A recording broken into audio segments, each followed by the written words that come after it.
Good evening. My name is Chris Phillips. I'm the project director for Metrolinx and Infrastructure Ontario on the Eglinton Crosstown West Extension project. During tonight's engagement, you'll hear me refer to Eglinton Crosstown West Extension project as the ECWE project, and hope you'll excuse the shortcut and know that I'm doing so to try to save more time for content and spend less time on what is a long project name. I'd like to welcome all of you to this conversation about ECWE, and you'll have the opportunity tonight to meet West End Connectors, who will be building our advanced tunnels for the project. West End Connectors has brought 4 representatives to participate in tonight's virtual engagement session. As we continue to evolve our virtual engagement format, we've included a call-in option for tonight's event. In your registration email, you will have received a link to join a Zoom meeting and raise your hand there to ask your question directly to the panel. And I'll speak a little bit more about that shortly. It's my pleasure to be the moderator for this evening's event. As the moderator, it's my job to keep us on time, to ensure questions are answered to the best of our abilities, and to make sure as many questions as possible get answered. I want to thank you again for your interest in joining us here tonight. This event is being closed captioned. To use this feature, you can enable it on your YouTube video player. Before we begin, we'd like to take a moment to acknowledge that we are on the traditional territory of many nations. We wish to recognize the traditional territories of the Anishinaabe, Haudenosaunee, and the Wendat peoples. We acknowledge that we operate on these lands, and we have a responsibility to work with the original keepers of this territory and the many diverse Indigenous peoples living here today. In particular, we acknowledge that ECWE project is occurring on the traditional lands of the Mississaugas of the Credit First Nation, as well as the Six Nations of the Grand River and Haudenosaunee Confederacy Chiefs Council. We remain committed to engaging with Indigenous nations on the project. A little bit about format and expectations tonight. This event has been designed to allow for as many opportunities for questions and feedback as possible. You'll see there is a mechanism for you to type in a question, which also allows other participants to vote for questions posted. We do often see repetition in questions, so to avoid reading and answering questions over and over again, I'd ask that you scroll through the questions that have been posted before you and just see whether there's one that does cover your area of interest and vote for it, and that'll increase its likelihood of being asked tonight. We've scheduled the session to last an hour. There will be a brief presentation, and then we'll take as many questions as possible. As I mentioned, we do have a new call-in option. Following tonight's presentation, we'll begin by spending 15 to 20 minutes answering submitted written questions, and then we'll spend 15 or 20 minutes answering the call-in questions from the Zoom room. We'll prioritize questions tonight related to the tunnel work, as we've got the unique opportunity to get answers directly from the folks involved in constructing the tunnels. And we'll also prioritize those questions that were voted up. The call-in questions from the Zoom room will be taken on a first-come, first-served basis, and we'll try to keep each question and subsequent answer to 3 minutes or less, so we can allow for as many questions to be asked as possible. If you do have a question that doesn't get answered or needs further clarity with enough time to get to your question, we'll endeavor to look through all the questions submitted during tonight's event and provide written answers to the Metrolinx Engage website. There may be some questions that we cannot answer. Those questions might include questions on specific issues, service-related items, or those topics that are of confidential nature. Again, if you've just joined us, tonight's event is being closed captioned, and to use this feature, you need to enable it on your YouTube video player. The presentation you're about to see has been uploaded and can be found below your video player. We aim to make this a productive and ongoing connection with community. I'd like to now introduce the rest of tonight's panel, which includes 4 representatives from West End Connectors. Fernando, the project director for West End Connectors, Juan, who's a construction manager for West End Connectors, Abdullah, environmental manager for West End Connectors, and Stephanie, communications and public engagement lead for West End Connectors. Welcome, Fernando, Juan, Abdullah, and Stephanie. I'll do a quick safety moment. The safety moments related to the comments on the slide you see before you.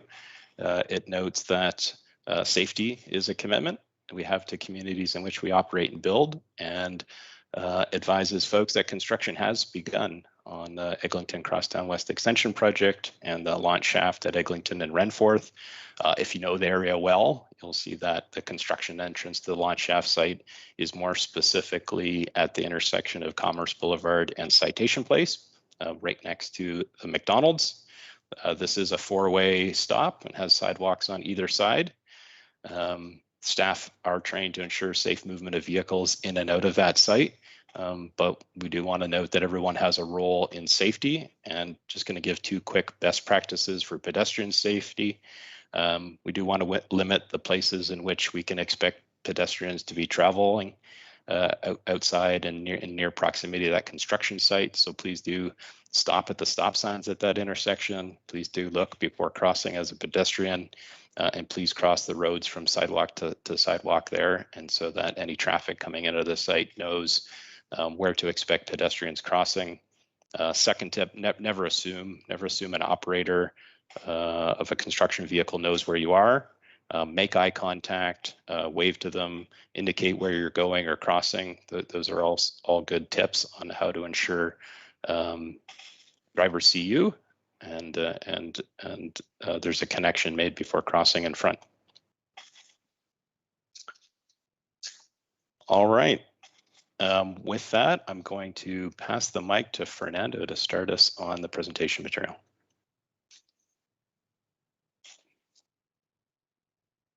Thank you very much, Chris, for the presentation. Thank you very much for the people for attending today, and good evening to everybody. So the first slide of our presentation for tonight speaks about who we are. Because Western Connectors, that is the entity that is going to construct the advanced tunnels of the Eglinton Crosstown West Station, is a joint venture that is composed by three companies: Dragados Canada, Aecon, and Gela. I think Aecon is a really well-known company in Canada. Dragados is starting to be a really well-known company as well, that is participating in many of the big contracts and transport-related big contracts that are being developed in Ontario and in general in Canada. And Gela, that is the third partner, that is, as you can see in the logo, this is a company with Italian origin, really specialized in the construction of tunnels. I think it's important to highlight that Dragados and Aecon were involved in different stages of this Eglinton station program that Metrolinx and Infrastructure Ontario are developing in Toronto. Aecon and Dragados was part of the Eglinton East Tunnels. Basically, three of the four guys that we are here from Western Connector, we participate personally in that project, and Aecon and Dragados as well are participating in the construction of the station in the Eglinton Crosstown project. No? So there are companies, our companies have a lot of experience in this kind of project, this kind of underground projects, and a lot of experience, not only in these underground projects here in Toronto. So we are really familiar with the issues, and we are really familiar with the kind of construction that we're going to face in this project. Next slide, please. This slide is speaking about what is the scope of work of this advanced tunnel contract, okay? Because the scope of work that Metrolinx awarded to us consists in the construction, basically consists in the construction of the tunnels for the western extension of the Eglinton line. And these tunnels are going to start in Renforth Avenue, are going to go through Eglinton Avenue, going from west to east to finalize in the proximity of the Scarlet Road. Okay, for the construction of these tunnels, of these two tunnels that we are going to do, we need to construct two important infrastructure that are the launch shaft located in Renforth Avenue in Mississauga, with the intention that to assembly in that shaft to assemble the TBM, that is the tunnel boring machine that we call. That is the machine that is going to excavate and install the definitive lining of those tunnels. We're going to use 2 TBMs to do that work. These 2 TBMs are going to excavate from Renford, going through Eglinton Avenue until Scarlet. Okay. And apart from the construction of the tunnel itself, we need to construct in this advanced tunnel contract, we need to contract some infrastructure that are necessary or are convenient, technically are convenient to be done in this advanced work. We need to construct the heat walls of the future station and the heat walls of the future emergency exits, so the TBM can basically excavate through, can pass through them, and that facilitates the works of the next contractor on the next contract. Okay. Apart from that, apart from the heat wall of the 4 stations and 2 heat walls, we have to construct as well the cross passages that basically are a connection between the 2 tunnels that is mandatory to construct in the tunnels to permit the evacuation in case of an emergency, so permit the evacuation from one tunnel to the next one. Okay, so basically our scope of work is from Renford and to Scarlet, and basically is a tunneling work. Next slide, please. This is the tunnel of the contract, our contract timeline. Okay, the first activity necessary in this project and according to our schedule is the construction of the launch shaft. This is a critical item because that in that launch shaft we will assemble our 2 TBMs, and that will permit us the construction of the tunnel. So this is the first activity that we are starting. We have started the construction of, and we'll take all the 2021. Okay, all the 2021. Our activity will be concentrated in the construction of the launch shaft. At the beginning of the 2022. The launch shaft will remain active. Because the launch shaft and the surrounding area in Renford will support the operation of the TBM. In early 2022, we will receive the TBMs that are coming from Europe. We will receive the TBM and we will start the assembly of those TBMs and the rest of the installation necessary to support the activity of these TBMs. During the spring, with the intention to launch the TBM, means start the construction of the tunnel itself at some point of the summer of 2022. Okay, the plan is to construct the tunnel from summer 2022 to the end of 2023 or early 2024. Okay, right after the construction of the tunnel in 2024, in early 2024, we will remove the TBMs from in the extraction shaft that is similar structure to the launch shaft with the purpose of the extraction of the TBM. Okay. During 2022 and 2023, and before the TBMs arrive to the different location, we need to construct the heat walls of the future stations, okay? Because it's mandatory to get these walls done before the TBM arrives, so the TBM can basically bore through these heat walls and basically create a hole in those heat walls. Okay, the last of the activities that we have to do is the extraction shaft. The extraction shaft, they have 2 purposes. One is for us, as I mentioned before, that will be used for the extraction of the TBM. So the TBM will arrive to that shaft and will be extracted and removed from the site once they have finished the work and they have excavated and installed all the lining, all the definitive lining of the tunnel. But as well, the extraction shaft is part of the portal and will be part of the definitive structure of the the line, of the Eglinton West Extension line, and will permit the pass from the tunnel to the transition from the tunnel to the surface. Okay, that construction will start in 2022 and will be finished in 2024 because part of the extraction shaft cannot be finalized until the TBMs are removed and immobilized from the site. Okay.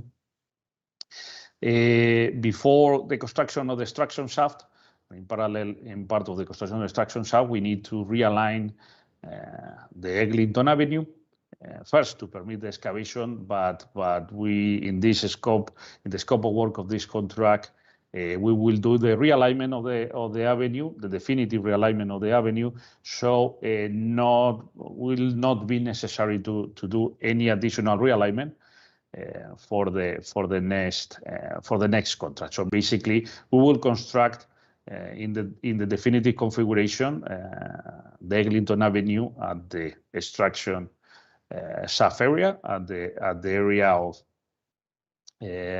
of Scarlet. So we will do that detour. So everything will be done at this stage. Okay, in terms of the realignment. Next slide, please.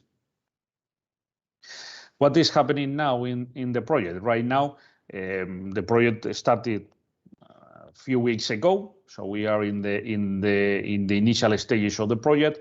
We have installed and secured all the fencing of the area of the reinforced launch shaft area. We have installed all the signage. We have set up our trailers and work zones.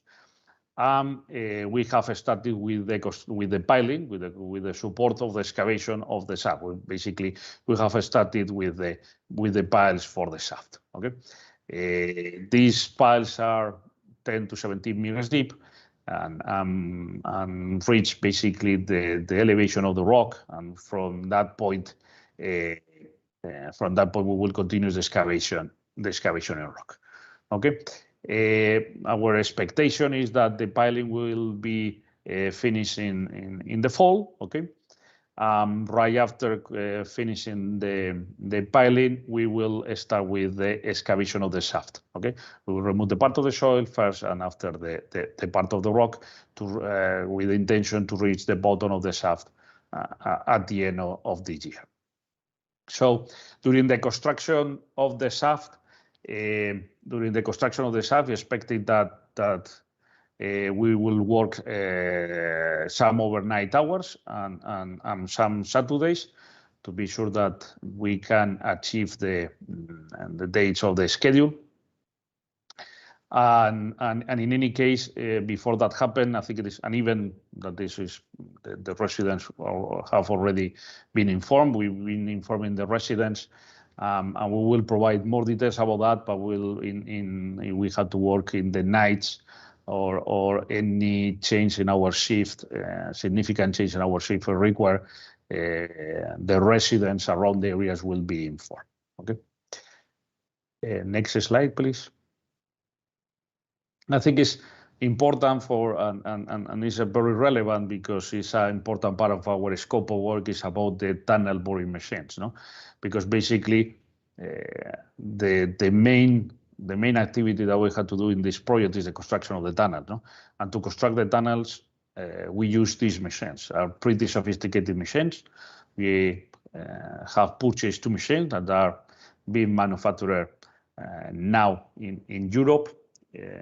And these TBMs are gonna excavate and at the same time are gonna install the definitive lining for the tunnels. Juan later on will provide much more details, but basically they are gonna construct 2 tunnels of 5.75 meters of internal diameter. Okay, these TBMs are gonna operate 20 meters underground. Okay. So give an idea of the distance with the distance separation with the public. Okay, as I mentioned before, these TBMs are being manufactured in Europe, exactly manufactured in Germany by Hurricanes. That is the top-notch company in manufacturing TBMs. No? Using an example, in the car business will be the Audi or the Mercedes of the TBMs. To give some idea about how is the performance of these TVMs. These TVMs and our experience in that we did Juan basically and myself in previous project as the Eglinton East tunnels, these TVMs are able to excavate and install the lining of 75 meters of tunnel per week. Okay, so pretty fast.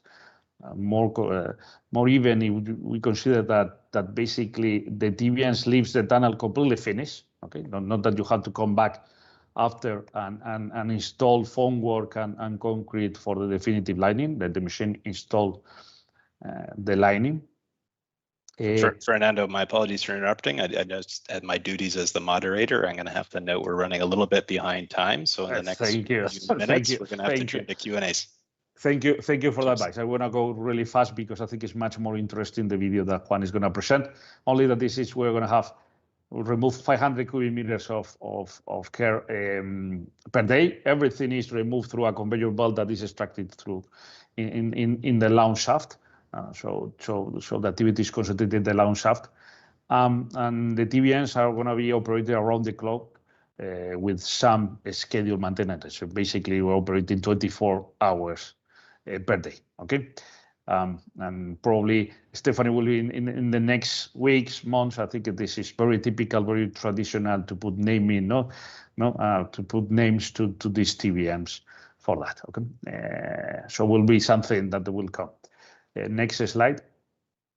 I think this is a picture of the project that most of them we were involved. That is the Eglinton East tunnels. This is in the other side of the city. In Toronto, there is an idea at two similar TVMs. You have the idea that how long and how sophisticated are these machines. They are really fantastic, how they can operate and how this is fast and clean. They can construct a tunnel. So I'm going to hand over to my colleague, to Juan Tineo, that is our construction director with a really vast experience constructing tunneling and specifically with these TVMs. Was involved in 4, 5, or 6, I think it's tunnels with TVM. 3 of them. Now this is going to be the 3rd tunnel in Toronto for him. That probably is the most in the business here in Toronto. Okay, so Juan, I hand over to you. Thank you, Fernando. Welcome, everyone. Maybe it's time to run the video. I will be describing what you are able to see there. So basically, you can see down there, those 2 steel cylinders are what Fernando said, the TVMs, the tunnel boring machines. They are the safest way to do tunnels in the world right now. There is no other safest technique, both for the workers and for the public. They are built in the bottom of the shaft, which is specifically designed and built for that purpose. They are coming in disassembled in different pieces, and we put them back together at the bottom of the shaft. You can see moving parts. Now you can see that turning wheel at the front is the cutter head, and you can see other different parts running. This is part of the test and commissioning that we have to do, the machines have to go through before starting the tunneling to make sure all parts, everything is running. Inside that steel cylinder, there are all the equipment, electrical, mechanical, that make the machine work. And as I said, it's a very, I would say, complicated, but at the same time, very safe technique to do tunnels. They are specifically designed to do urban tunnels because the level of impact it's minimum, and the test, as Fernando mentioned before, they are scheduled to arrive in Toronto early in the 2022, and it will be assembly in the spring of 2022. Now moving forward to the head walls. Head walls is a word that I will try to explain what that means exactly. We are familiar with that, but maybe the public won't be that much. So the head walls are only two sides of the future walls of the station. So basically, the stations are an underground box built for two different sites, and the head walls are in this case the east and west walls of the stations. They are built by what we call a piling technique, which is nothing but putting concrete piles in the wall that, when you put in the ground in a row, end up shaping the future walls of the stations. So as Fernando, I think, mentioned before, those has to be built before the TVMs arrives to the stations, and the machine will go through them, and then those walls will be there waiting for the future construction of the station. Again, it's a safe technique with a minimum impact to the public and the infrastructure around, and has been utilized for decades all over the world and here in the city, specifically in other previous projects. And that's pretty much all for me. I think over to Abdallah, my fellow, that will be taking over. Next slide. Yeah, Abdallah is our environmental manager, and he's gonna explain the noise and vibration management approach. Yes, thank you, Fernando. Thank you, Juan. Yeah, good evening, everyone. Basically here, as you can see, as was said before, we start to do work at the land shaft, which is basically the intersection of Eglinton and Renford. And basically, this is our site here. I don't know if you can see my cursor. It goes around, basically here. And as we are starting to work there, we set up some, well, the previous study did identify some kind of sensitive receptors that may feel some noise or some vibration around the work area. So we put there some, we are required to monitor this noise and this vibration 24/7. So we put around some sensors to actually record the level of sound that is perceived at the level of this buildings, and also receive can record also the perceptions of any vibration that is perceived there at this level. Right now we have 3 stations that are working. The plan is to put 2 more. One will be on the bare building on the north of the shaft, and the other one will be around some of the houses on the north east of the shaft. Up to now, we already started the monitoring. Actually, our first report was sent last week, and up to now we have no. We didn't go beyond the limit that is prescribed by the project and by the city of Mississauga. In this case, I think it's 85, 65 in the day or night.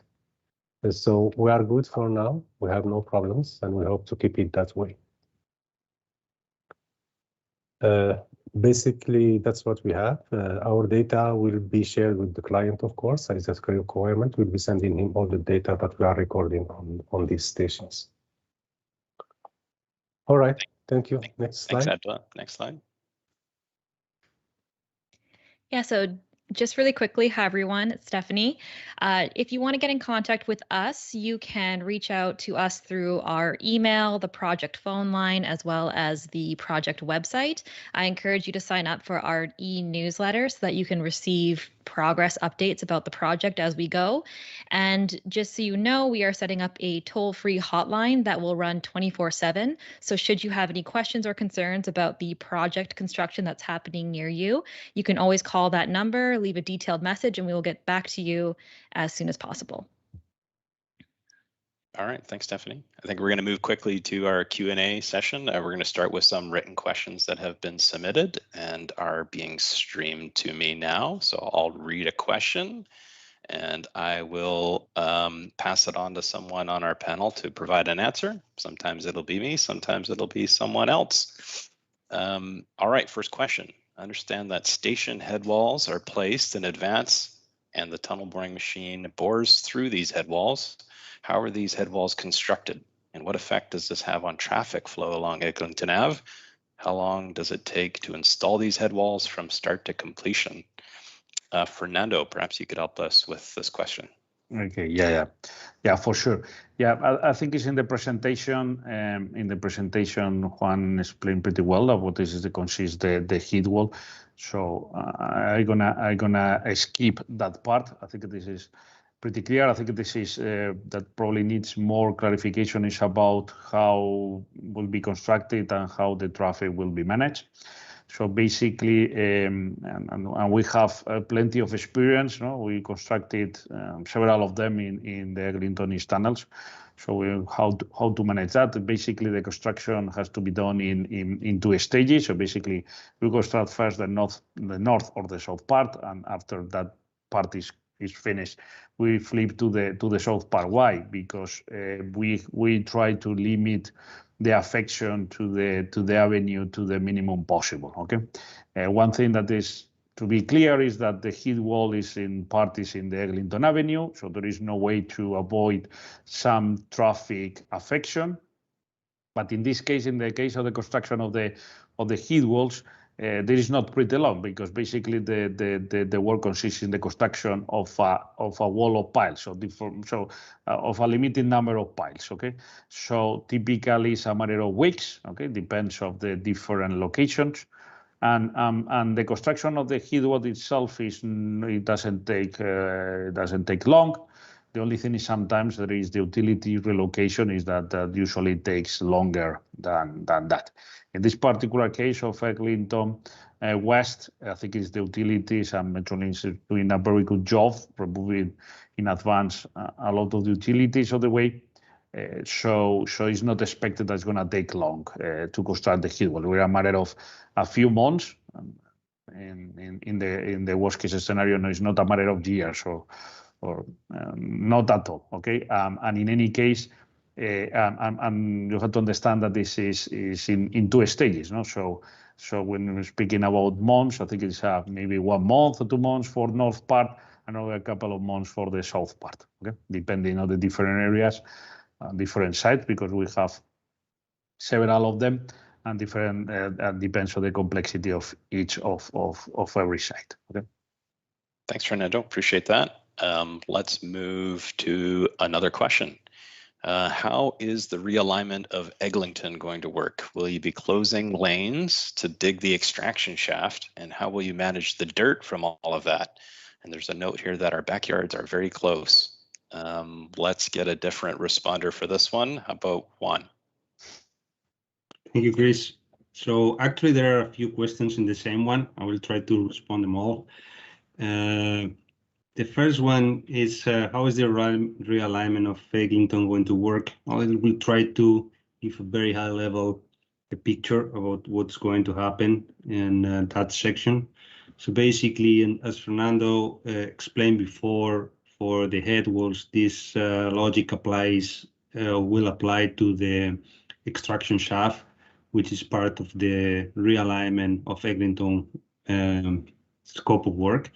So we will split or break down the scope of work into different stages, north and south, and basically to manage the traffic in the most efficient way. In the north and the south stage will be the first stage. We will flip the traffic to the north. And answering the second question already, I will say yes, there will be closing lines associated with that. And then we will tackle the scope in the south stage. That will be the road realignment, which is basically to shift the current Eglinton street a little bit further to the south. So then we flip the traffic to the north. In the second stage, we will be able to the south. Sorry, in the second stage, we will be able to excavate the extraction shaft with minimum affection to the traffic.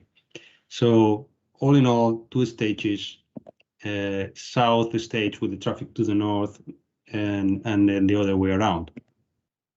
The third question is how will we manage the dirt from all of that? I assume that question is related to how we're gonna make sure that we are safely excavate the shaft in an environmental or an urban environmental.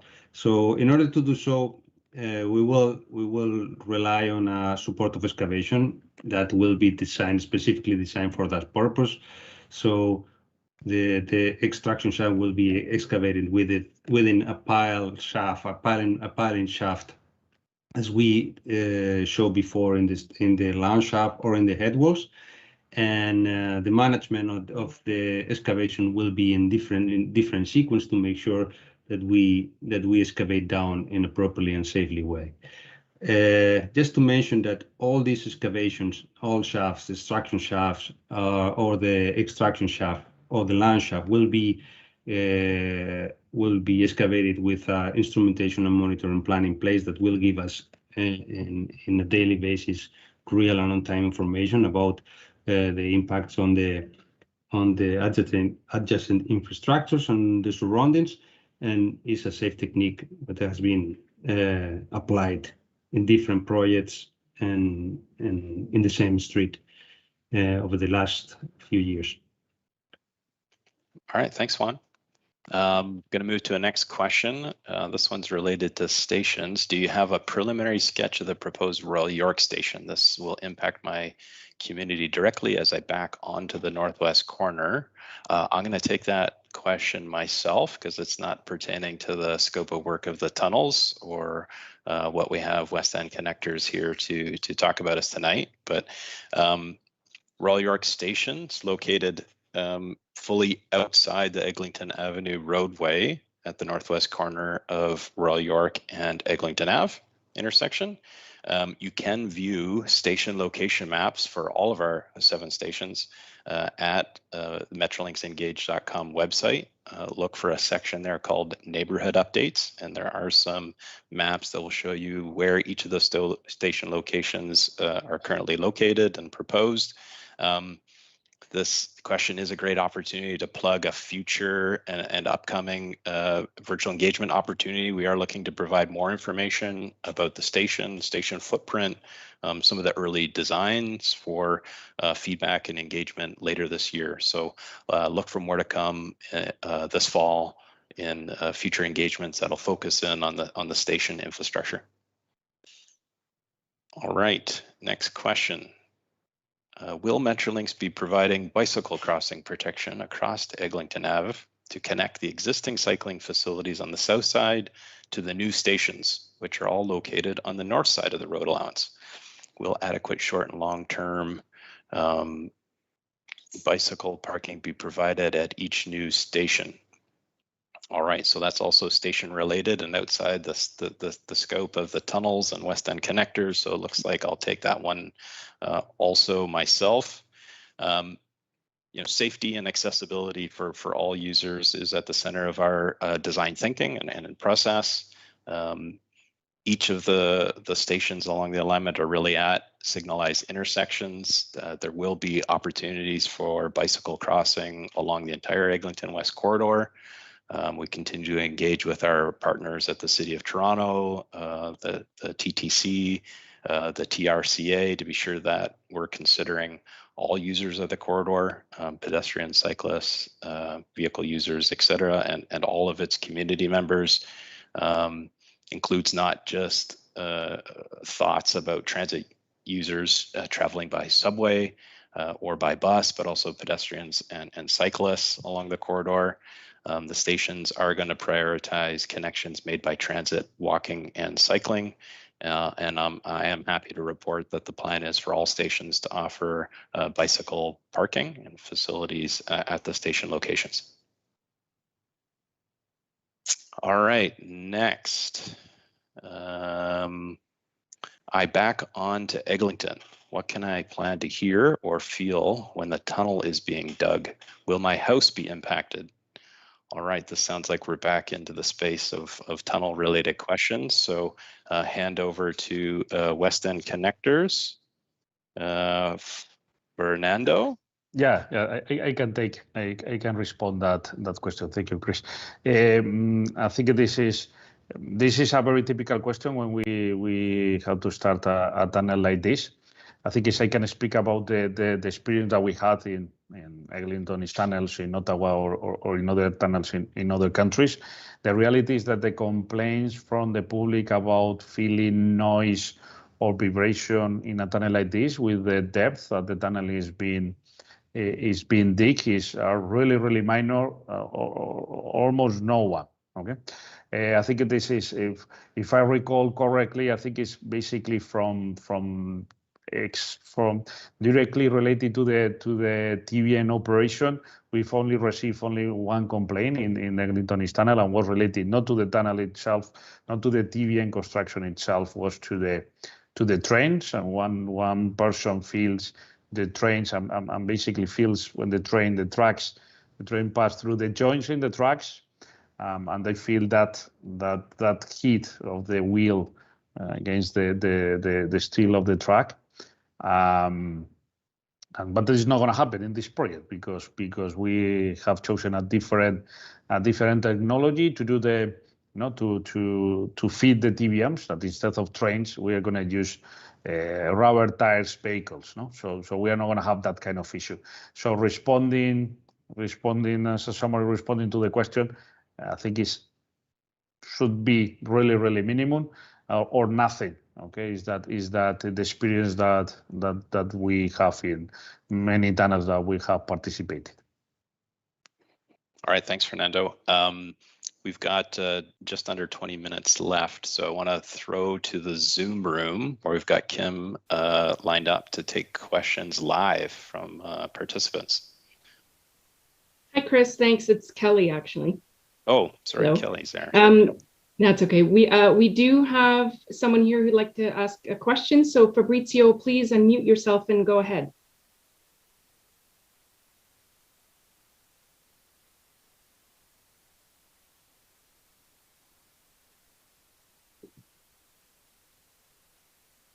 We are not thank you for setting. There we go. Thank you for setting up these weekly and monthly meetings. They're great. My first question would be is when you're doing the tunnels at Scarlett and Eglinton, you're going to be closing off the access road to 39 Richview and 61 Richview. In the last meeting, it was indicated that it wasn't going to be closed, but in the question answer, it says it's going to be closed. So the access to those apartments. I do have concern that you have 1,000 cars that are going to be going up La Rose, up Richview. Right now, there's no school, so because COVID, but the traffic is going to be dramatically increased. So I'm concerned with that, as well as my office is at the East Mall in Eglinton. And if I leave during rush hour, it takes me 35 minutes already to get there. If you close down one lane, it's going to take me 60 minutes to get there now. So those are my main two concerns, not just for me, but for anybody that's trying to access all the highways at Eglinton and East Mall area. Thanks, Fabrizio. Chris, do you want to start that and just clarify the different work scopes with regard to the driveway? Yeah, I think so, and understand why there might be some confusion out there, because I think my understanding of the plan is that we're not making a closure to those accesses during the tunnel construction works. It may facilitate and prompt after. There might be short-term temporary closures only during tunnel construction, and we're only really restricting potentially left-turning movements in and out there during the tunneling works. So there will be access there. It may be limited to right in, right out access, but folks will be able to get in and out during to the accesses that were referenced in the question during tunnel construction. That's right. So Fabrizio, just to clarify, the permanent closure would be part of the second scope of work, which is anticipated to begin in 2024-25. I would just note, Fabrizio, if you live in the building or I think you made that clear, please, you can contact us through the email, and we can also keep chatting offline. Okay, thank you. Next, we have Albert. Albert, you can unmute yourself now. Hi there. I've got a question in regards to the elevated section from Jane to Scarlet. So in previous meetings, we've been told that that section is being made at an elevated alignment because of lack of funds. But on sometime in May, Prime Minister Trudeau actually invested an additional $12 billion into like transit projects, like for example, the ECWE. For some reason, though, the last meeting, I think it was June 8th or so, one of the sponsors from Metrolinx actually said that this additional funding does not increase the budget at all. So I was just wondering if the community here can get some clarifications as to where this funding is going, because we're all taxpayers, right? So we just want to know where our hard-earned money is going. Thanks. Thank you. Yeah, this may be another case of miscommunication or something, because the funding was provided for the current alignment and not to be used to change any of the alignment, and not a specific cash injection to do anything different. But I'll pass to Chris and see if he'd like to add any more to that. Yeah, I think maybe I'd only add, the federal funding requests and the federal government coming through with a funding commitment on the subway projects doesn't increase, was never intended to increase how much money is available for the projects, but to have both provincial and federal partners contribute funding to the projects being delivered. So really the federal funding is offset against the budget we have for the project. And I think we should celebrate the federal government coming and funding a portion of what would have otherwise had to be delivered solely under provincial funding.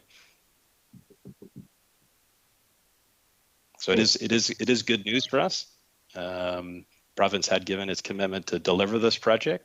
And I think we've all been excited that the federal government's come to make those contributions to each of the subway projects. Great, thank you, Chris. Sure. Yeah, I don't see any other hands up here. So how about we go back to the submitted questions now? All right. Let's see what we got for a next submitted question. These all glass stations, which I'm assuming will be lit after dark, are really going to be damaging to the bird population in the area. Was there any considerations given to the bird population in the area, which will likely be flying into these glass structures? Seems like a terrible idea. The glass stations reference, I'm not sure if that's a reference to stations being constructed right now on Eglinton Crosstown, but like I mentioned in answering an earlier question, we are looking forward to bringing to you some of the early design ideas we have for the stations later this year. We are currently developing station designs that have taken birds into consideration. Any glass we intend to use on the elevated stations will be designed with bird protection built into them. Actually, at our last open house, we showed an image of the design, and that material is still available on the Metrolinx Engage website. We showed how patterns can be put on glass so that they're recognized by birds and they don't fly into them, not having recognized there as a solid structure. If you weren't able to join us for that last engagement, or if you can't find the material on the Metrolinx Engage website, please don't hesitate to reach out. We also recently published a blog about bird protection, and now it's a key part of any glass structure. And you can find that through the Metrolinx news channel. All right, let's get to another question. Would you be able to clarify how the line will travel from Martin Grove to Renforth? Will the station at Renforth be underground, at grade, in the transit trench, or at grade, or some other configuration? All right, good question. Basically from Martin Grove to Renforth, the line travels underground. Will be underground under Highway 427. And then running north of Eglinton into the Renforth site. I think some of the slides earlier today, although that they were very high level, there was a line drawn on the map that shows kind of where that route goes. The Renforth station is going to be located in very close proximity to the existing MyWay Renforce station, which is really the eastern terminus of the 19-kilometer Mississauga Transit Way. The new subway station there will be designed and built for what we're hoping to achieve as a seamless customer experience between the subway transit and the bus rapid transit at that location. It will be a mix really of underground and an above ground infrastructure like the BRT route is today, and with a connection between those two stations. So, you know, it's not going to be entirely underground like we see at Martin Grove, Kipling, Islington, Royal York. But it will be, I don't want to use the word depressed because that seems like a depressing adjective to use, but, you know, but below grade. But that's helping us get the infrastructure lined up with the MyWay Renforth station there so that we can have shorter connection times between people getting off trains and getting onto buses and vice versa. So we're not right at the surface, but we're not, you know, entirely underground either.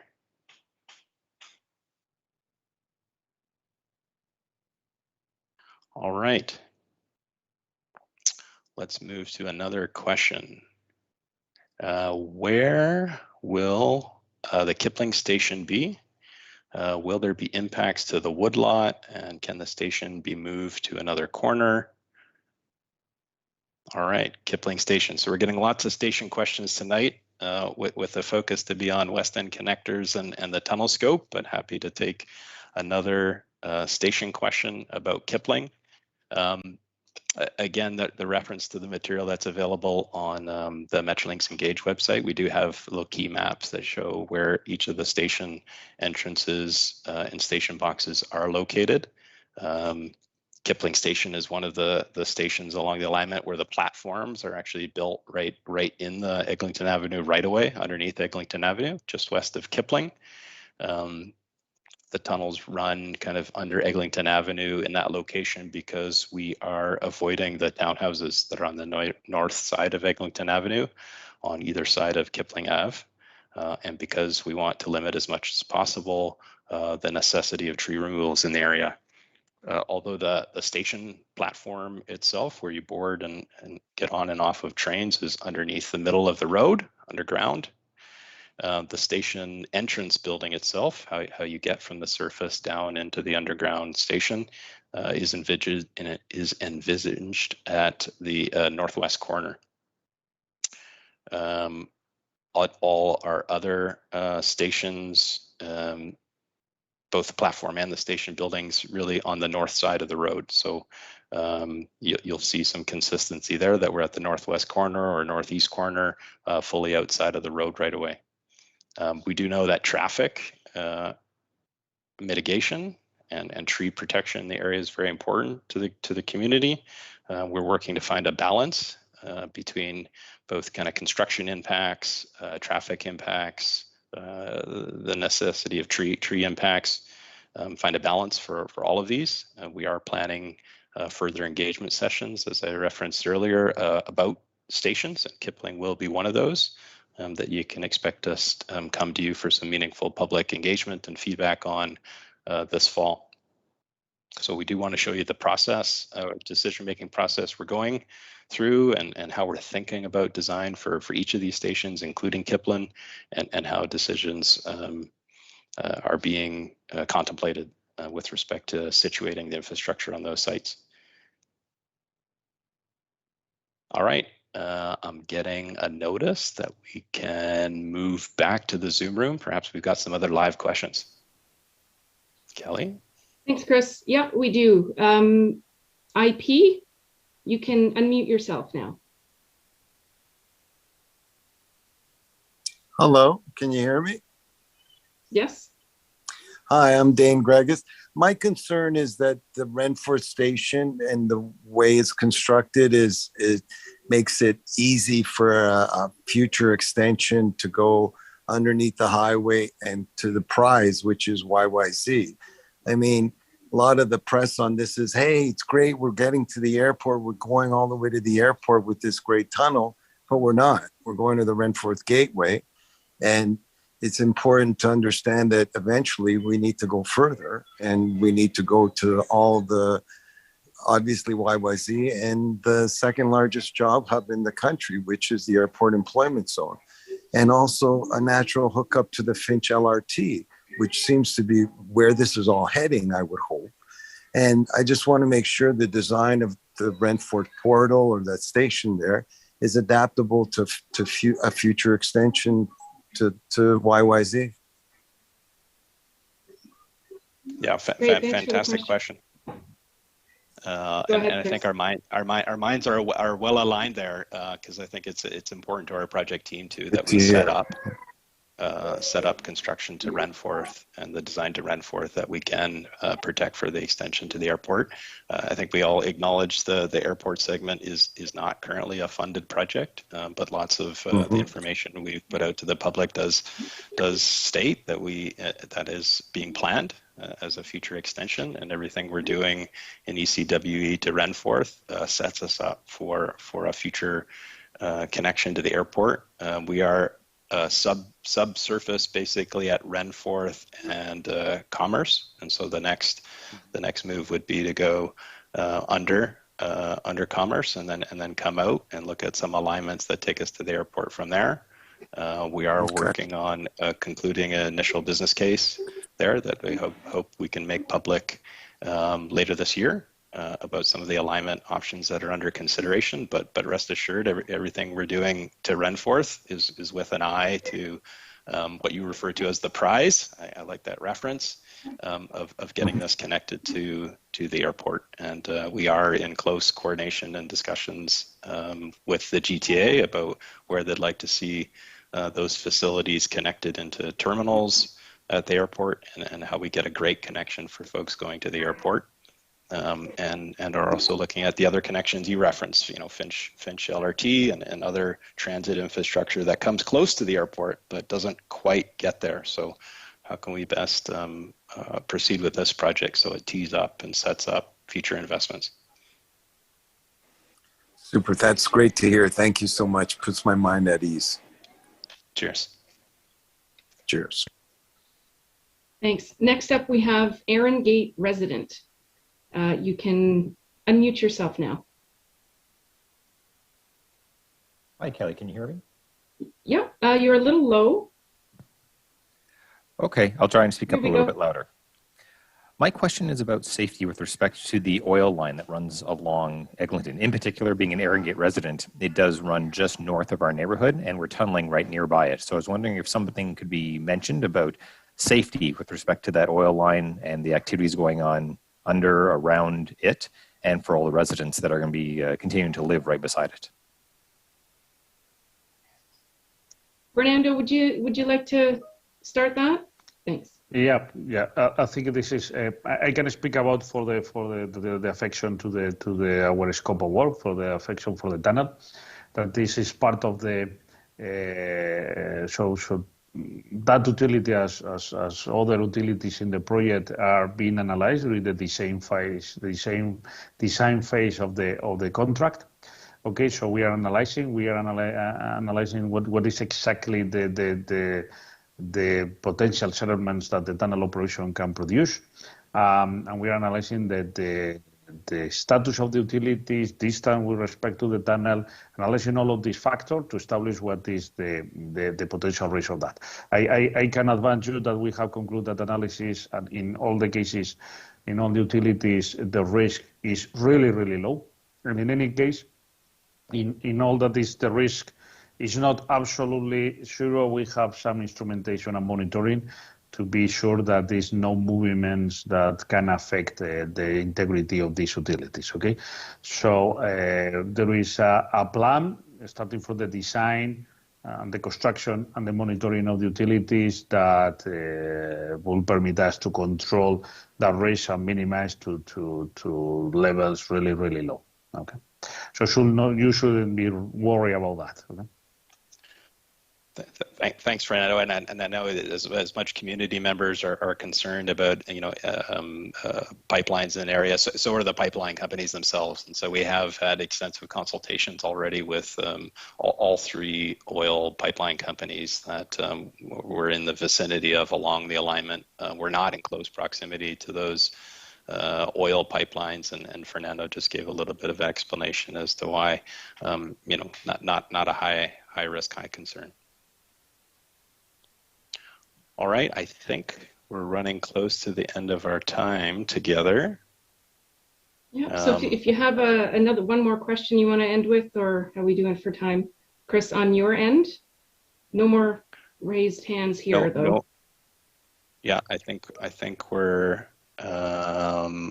out.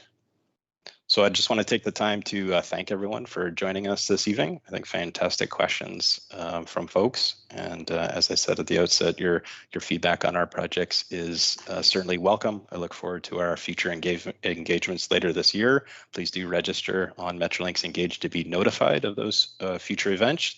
And good night and stay safe.